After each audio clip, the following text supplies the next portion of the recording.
يا أيها الناس قد جاءكم برهان من ربكم وأنزلنا إليكم نورا مبينا. Assalamu alaikum, bienvenue dans cet épisode d'inspiration coranique. Aujourd'hui, j'ai souhaité partager avec vous une histoire que le prophète sallallahu alayhi wa sallam, son épouse et ses compagnons ont vécu qui a été très difficile pour eux. Un jour, le prophète sallallahu alayhi wa sallam était en expédition et sur le retour de cette expédition, Aïcha, son épouse, radiyallahu anha, a dû s'isoler un moment du groupe. Sauf qu'elle n'a pas prévenu et personne ne s'est rendu compte de son absence. Ce qui fait que le groupe du prophète sallallahu alayhi wa sallam a levé ses bagages et est reparti pour rentrer à Médine. Et Aïcha s'est retrouvée ensuite seule, perdue, sans personne pour la raccompagner à Médine. Quelque temps après, un compagnon qui était en retard par rapport au reste du groupe passe par cet endroit-là, voit Aïcha radiyallahu anha, la prend sur sa monture et la ramène à Médine avec lui.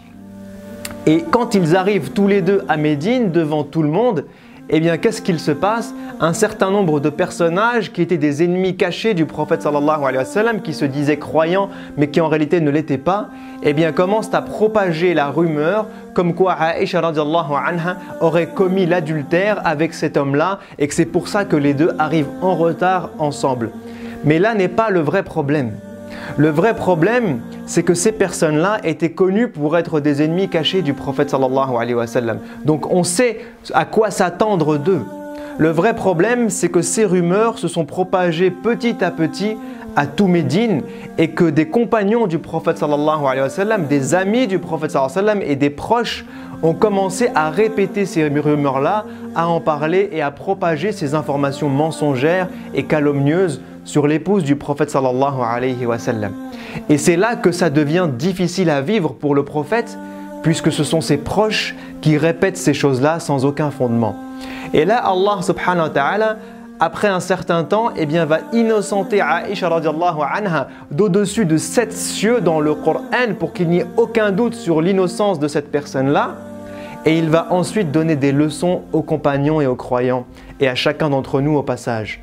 Il leur dit: وَلَوْلَا إِذْ سَمِعْتُمُوهُ قُلْتُمْ مَا يَكُونُ لَنَا أَن نَّتَكَلَّمَ بِهَذَا سُبْحَانَكَ هَذَا بُهْتَانٌ عَظِيمٌ. Allah subhanahu wa ta'ala est en train de nous donner une source d'inspiration pour chaque croyant et chaque croyante.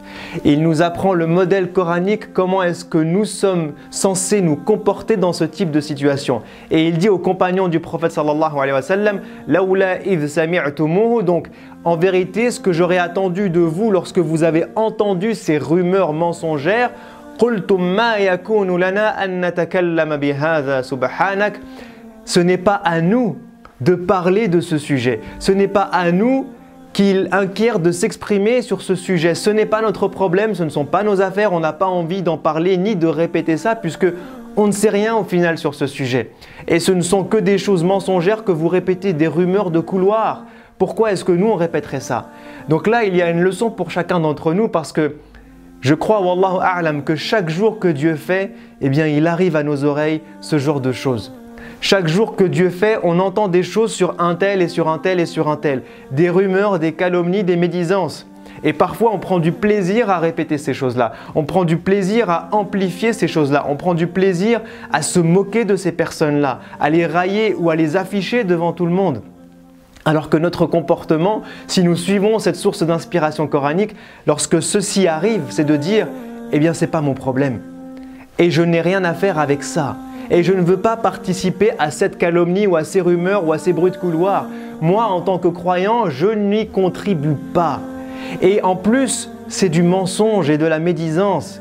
Et quand bien même ce serait vrai, notre modèle et notre inspiration en tant que croyant, quand bien même ce qui est dit sur la personne serait vrai, en vérité, ce ne serait pas de l'afficher et de se moquer, mais de la protéger, d'être indulgent, de la pardonner, de cacher ses défauts et non pas d'afficher ses défauts devant tout le monde. Ça, c'est le comportement du croyant.